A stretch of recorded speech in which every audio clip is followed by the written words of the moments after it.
Order at 9:47 this morning, Eastern Time. Inside the secure conference room on the third floor of the National Security Agency headquarters at Fort Meade, Maryland, something happened that has not occurred in the 83-year history of American signals intelligence. NSA Director General Timothy Haugh stood up from the mahogany table, pushed his chair back, looked directly at the representatives from the White House, and said four words that are now reverberating through every intelligence agency in Washington. He said, "I will not sign." Then he walked out. The door closed behind him, and three sources who were present in that room have confirmed to this channel exactly what happened in the 17 minutes that preceded that moment. This is not a policy disagreement. This is not bureaucratic friction.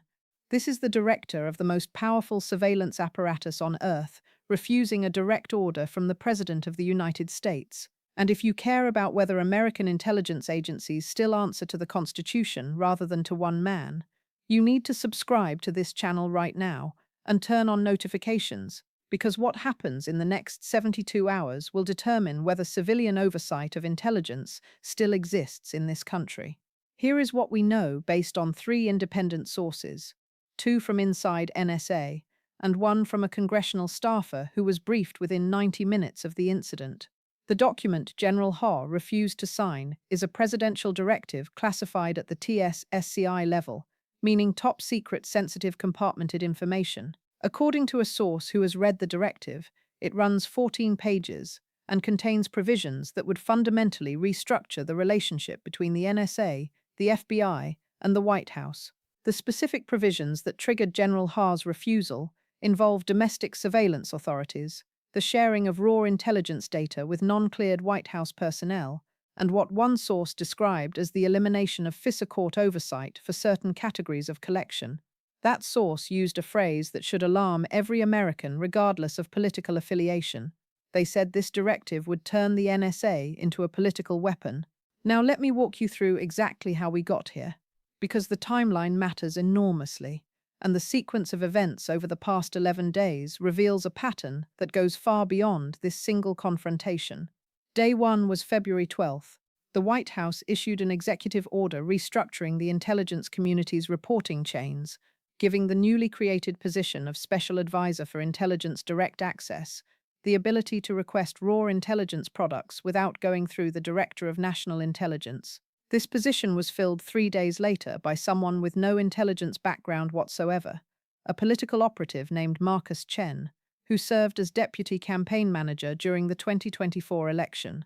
Intelligence professionals across 17 agencies immediately recognized what this meant. The firewall between political operations and intelligence collection was being dismantled brick by brick. Day 4, February 15th, General Haugh requested an urgent meeting with the DNI to discuss what he called serious concerns about the new reporting structure. That meeting was denied. Instead, Haugh received a phone call from the White House Chief of Staff informing him that his concerns had been noted and that the President expected full compliance. Day 7, February 18th. Something happened that has not been publicly reported until now. General Haugh received a classified memorandum hand-delivered to his office at Fort Meade, demanding that NSA provide the White House with access to a specific category of surveillance data. According to the source who described this memorandum, the data involved communications intercepts of American citizens who are currently serving as federal judges. Let that sink in for a moment. The White House was demanding surveillance data on sitting federal judges, the same judges who are currently hearing cases involving administration policies, the same judges who have ruled against executive overreach, the same judges who represent the last line of defense between presidential power and constitutional limits. Now I need to tell you about Timothy Haugh, because understanding this man is essential to understanding why this moment is so significant. General Haugh has served in the United States military for 34 years. He is not a political appointee. He is not a partisan actor. He rose through the ranks of Air Force cyber operations, commanded the 16th Air Force, and was confirmed as NSA Director with overwhelming bipartisan support. 87 senators voted for his confirmation, including 38 Republicans. His entire career has been defined by one principle, that intelligence serves the nation, not any individual president. So when Timothy Haugh says "I will not sign," he is not making a political statement. He is drawing a line that he believes the Constitution requires him to draw, but here is what most people do not know about what happened in the months leading up to this confrontation. Hit that like button if you understand why this matters beyond the immediate crisis, because the algorithm determines who sees this analysis, and this story is too important to be buried. In December, 3 months before today's walkout, General Haugh quietly assembled a small group of senior intelligence officials for what one participant called a constitutional crisis planning session. According to someone who was present, Haugh opened that meeting with a question that stunned everyone in the room. He asked what happens when a lawful order becomes unlawful. The discussion that followed lasted 4 hours and produced a classified legal framework that has now been shared with the Inspectors General of 6 intelligence agencies. That framework, which sources describe as a constitutional red-line document, identifies specific categories of orders that career intelligence officials would be legally obligated to refuse, regardless of who issues them. Day 9, February 20th, the pressure campaign began in earnest. General Haugh received 3 separate phone calls from White House officials, each one more threatening than the last. The final call came from the president himself at 11:23 p. According to a source familiar with the conversation, the president told Haugh that his career was over if he did not comply, that he would be removed within 24 hours, and that his replacement was already selected. Haugh's response, according to this source, was to say that he served at the pleasure of the president, but he would not violate his oath to the Constitution. And then they made it even worse. Yesterday, February 22nd, the White House began circulating talking points to friendly media outlets, claiming that General Haugh had exhibited signs of mental instability and suggesting that his recent behavior indicated he might be compromised by a foreign intelligence service. Let me be absolutely clear about what this represents. The White House is attempting to discredit a 34-year military officer, a man who holds the highest security clearances in the nation, a man who has dedicated his entire adult life to protecting this country, by suggesting without evidence that he is mentally unfit or a foreign agent. This is not policy disagreement. This is character assassination designed to preemptively justify his removal. If you are still watching and you are not subscribed, what are you waiting for? This channel brings you analysis you cannot get anywhere else, and the next bombshell is coming. Now here is where this gets really bad. Within 1 hour of General Haugh's walkout this morning, the White House activated what appears to be a coordinated response plan. At 10:52 a.m., the White House press secretary issued a statement saying the president has lost confidence in the current NSA leadership. At 11:14 a.m., the Senate Armed Services Committee received notification that the administration intends to nominate a replacement. At 11:47 a.m., a federal marshal's vehicle was spotted entering the Fort Meade complex, though its purpose remains unclear. And at 12:33 p.m., just 4 hours ago, General Haugh's access credentials to certain classified systems were suspended, pending what the administration is calling a security review. Former CIA Director Michael Hayden, who led both the CIA and NSA under President George W. Bush, told reporters this afternoon that he has never seen anything like this in 50 years of intelligence work. Hayden, a registered Republican who served in Republican administrations, said this represents a constitutional crisis of the first order. Former Acting Attorney General Sally Yates, who was fired by Trump in 2017 for refusing to defend the travel ban, posted on social media that General Haugh should be recognized as a patriot who put country over career. Constitutional law professor Lawrence Tribe of Harvard Law School called this the most dangerous assault on the independence of intelligence agencies since Nixon's Saturday Night Massacre. But here is the detail that should genuinely terrify you. According to 2 sources familiar with discussions among senior intelligence officials, General Haugh is not alone.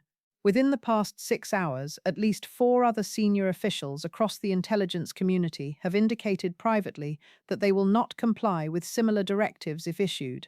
These officials, whose identities I am protecting for their safety, include a deputy director at the CIA, a senior official at the Defense Intelligence Agency, and 2 career officials at the FBI's Counterintelligence Division. What we are witnessing is not one man's stand. It is the beginning of a potential mass refusal by the intelligence community to participate in what they view as the politicization of national security. Subscribe now if you want to follow where this crisis leads, because the implications are staggering and mainstream media will be 3 hours behind everything I am showing you. The next critical deadline hits in 36 hours. According to sources familiar with the process, the White House has given the acting NSA director until 8 o'clock a.m. Wednesday morning to sign the directive that General Haugh refused. If that signature is obtained, the provisions take effect immediately.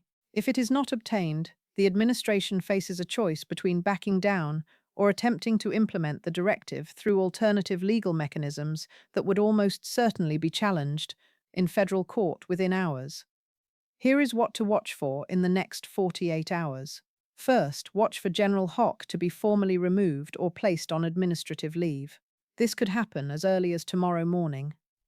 Second, watch for the White House to invoke national security emergency authorities to bypass normal confirmation procedures for his replacement. Third, watch for federal judges in the District of Columbia to receive emergency filings challenging the underlying directive. Fourth, watch for congressional leaders to request emergency classified briefings on the contents of the document General Haugh refused to sign. Do me a favor and slam that like button right now. Every like tells the algorithm this story matters, and this may be the most important constitutional confrontation of our lifetime. So let me bring this together, because we are running out of time and the clock is ticking faster than most people realize. There are 4 scenarios now on the table, and I have assigned probability to each. Scenario 1, I am calling it constitutional collapse. The administration successfully removes Haugh, installs a compliant replacement, implements the directive, and the intelligence community becomes a political instrument of the White House. I give this a 35% probability. If this happens, the precedent is catastrophic. Future presidents of either party will have a blueprint for turning the surveillance state against political opponents. Scenario 2, the judicial firewall. Federal judges issue emergency injunctions blocking implementation while the constitutional questions are litigated. This could take months or years, during which the current standoff continues. I give this a 25% probability. This would represent the courts functioning as intended, but the delay itself damages intelligence operations and morale. Scenario 3, congressional intervention. Bipartisan congressional leadership, recognizing the threat to oversight prerogatives, takes emergency action to protect intelligence independence, potentially through legislation or threat of impeachment proceedings. I give this a 15% probability. This would require Republican senators to break with the administration, and as of this afternoon, only 3 have publicly expressed concern. Scenario 4, strategic retreat. The White House, facing unified resistance from the intelligence community and the prospect of damaging legal battles, quietly withdraws the directive and claims the whole thing was a misunderstanding. I give this a 25% probability. This is the best outcome for constitutional stability, but it requires the administration to back down from a confrontation they clearly wanted. But here is why this matters beyond this one confrontation. What we are witnessing is a fundamental test of whether the institutions that protect democracy from authoritarian capture still function. The NSA has capabilities that, if turned inward against political opponents, would make the Stasi look like amateur hour. The question being decided right now, in real time, is whether those capabilities remain constrained by law and oversight, or whether they become tools of political power. So what can you actually do about this? Because I know a lot of you are watching this feeling powerless. First, contact your senators, both of them, regardless of party. Tell them you expect congressional oversight of intelligence to be protected. The Senate Intelligence Committee phone number is 202-224-1700. Second, share this video with everyone you know who cares about constitutional government. Public awareness is the only protection against actions taken in secret. Third, stay informed. Subscribe to this channel with notifications turned on, because this story will develop hour by hour over the coming days, and I will bring you every update as it happens. Make sure you are subscribed with notifications turned on, because this story is far from finished. When the removal order is issued, when the court filings land, when the congressional hearings are scheduled, you will see detailed analysis here immediately. The stakes have never been higher, the evidence has never been clearer, and the outcome has never been more uncertain. One man stood up this morning and said no to an order he believed violated his oath. The question now is whether that act of courage was the first tremor of institutional resistance or the last gasp of a system already collapsing. Drop a comment below. Do you think General Haugh's stand will hold, or is this the beginning of the end for independent intelligence oversight in America? I read every comment, and I want to know what you think happens next.